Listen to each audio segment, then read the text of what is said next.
한국으로 돌아오자마자 집에 있던 나의 물건들을 정리하는 시간을 가졌다. 집안 여기저기에 그대로 자리하고 있던 내 물건들을 하나씩 꺼내어 보면서 남길 것과 비울 것들을 분류해 정리했다. 그 중에는 추억의 물건들도 있었다. 영유아기 시절부터 결혼하기 직전까지 사용했던 물건들을 합쳤더니 꽤 많은 양이었다.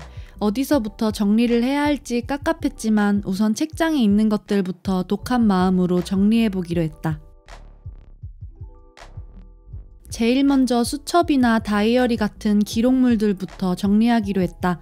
어렸을 때부터 수첩이나 다이어리 같은 것을 좋아해서 돈만 생기면 문구점에서 다이어리를 구입하며 소비의 기쁨을 느끼곤 했다. 그 덕에 여전히 다양한 종류의 수첩과 다이어리가 남겨져 있었다. 양은 많았지만 수첩 비우는 일은 수월했다. 한두 장 낙서 같은 끄적임을 제외하고는 아무 기록이 되어 있지 않았기 때문이었다. 단순히 수첩에 기록하는 게 좋았던 어린이가 아니라 수첩 사는 게 좋았던 어린이였던 게 분명하다. 몇 안 되는 기록 중에서 가끔 중요한 내용이나 이상하게 마음이 가는 부분이 있기도 했는데 그럴 때는 그 부분만 잘라서 박스에 넣어두었다. 괜히 간직하고 싶어서였다. 가까운 미래에는 또 마음이 바뀌어서 그 박스까지도 비워질지도 모르지만 당장은 가지고 있어 보기로 했다. 내가 초등학교, 중학교를 다닐 때만 해도 캐릭터 편지지나 카드에 편지를 주고받는 게 생활이었다. 학교 친구들과 하루에도 몇 개의 편지를 주고받았다. 물론 내용은 없는 것과 다름없었다. 수업 중에 쓴 것으로 보이는 편지글에는 졸리다, 집에 가고 싶다, 배고파 같은 내용만 반복되어 있었다. 그때 기억이 나서 피식하고 웃었지만 굳이 가지고 있을 필요를 느끼지 못해서 비워냈다. 종종 진심이 담기거나 긴 편지들이 발견됐는데 그런 편지들은 차마 버릴 수가 없어서 남겨두었다. 노트나 편지 같은 것은 100% 내 개인의 물건이라서 마음대로 처분이 가능했지만 상장은 달랐다. 한국에 오기 전만 해도 상장은 다 버려야지 하고 마음먹었지만 막상 한국에서 상장을 버리려고 하니 상장이 나의 물건이 아닌 것 같다는 기분이 들었다. 무조건 나의 결실이라고 생각했던 상장이 부모님의 관심과 노력으로 이뤄낸 결과물이라는 생각이 들어서 쉽게 비워내기가 어려웠다. 나만 그렇게 생각할 수도 있어서 작은 실험을 해보았다. 버리는 물건 틈에 상장과 아주 어릴 때 받은 플라스틱 트로피를 끼워두고 엄마의 행동을 살폈다. 역시나 엄마는 그것을 놓치지 않고 따로 빼놓으면서 상장은 왜 버려? 라고 말했다.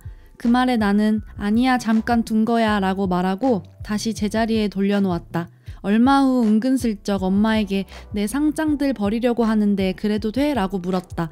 엄마는 단호하게 버리지 마, 엄마가 가지고 있을 거야 라고 말했다. 이때 확신이 생겼다. 지금의 나에게는 별 의미 없는 상장일지도 모르지만 엄마에게는 특별한 추억이 담긴 물건이라는 것을 말이다. 마지막 추억의 물건은 바로 사진이다. 누군가는 실망할지도 모르지만 나는 사실 사진 줄이는 것을 일찌감치 포기했다. 그래서 못 나와서 버려버리고 싶은 졸업앨범마저도 버리지 않기로 했다. 이유는 간단하다. 내가 앨범 보는 것을 좋아하기 때문이다. 아직도 부모님의 젊은 시절의 사진을 보는 것을 좋아하고 남편의 어린 시절 사진을 보는 것도 좋아하고 만져지는 사진 속에서 나의 어린 시절 이야기를 들려주는 부모님의 이야기를 듣는 것도 좋고 나의 기억에는 없는 그 시절의 나를 보는 것도 좋다. 게다가 사진은 나에게 단지 추억의 물건이 아니라 좋아하는 물건 중 하나이기 때문에 비우고 싶지 않았다. 사진을 하나하나 스캔해서 저장을 해놓는 것도 좋은 방법이지만 이 많은 사진들을 스캔하는 일도 외장하드에 옮겨 관리하는 일도 만만치 않을 듯해서 그냥 이대로 잘 간직하기로 했다. 추억의 물건을 비우는 일은 물건 비우기 중에 난이도가 최상이라고 생각한다. 옷이나 물건들은 언제든지 새로운 것으로 구입이 가능하지만 추억의 물건들은 한번 사라지면 다시 구하기도 어려울 뿐더러 다시 구한다 해도 새로 산 물건은 어떤 추억이 남겨있지 않아서 가지는 것에 의미조차 없을 테니 말이다. 나의 경우에는 마음이 가는 물건은 남겨두는 쪽으로 기준을 정해서 사진이나 진심이 담긴 편지나 기록들을 비우지 않기로 했다.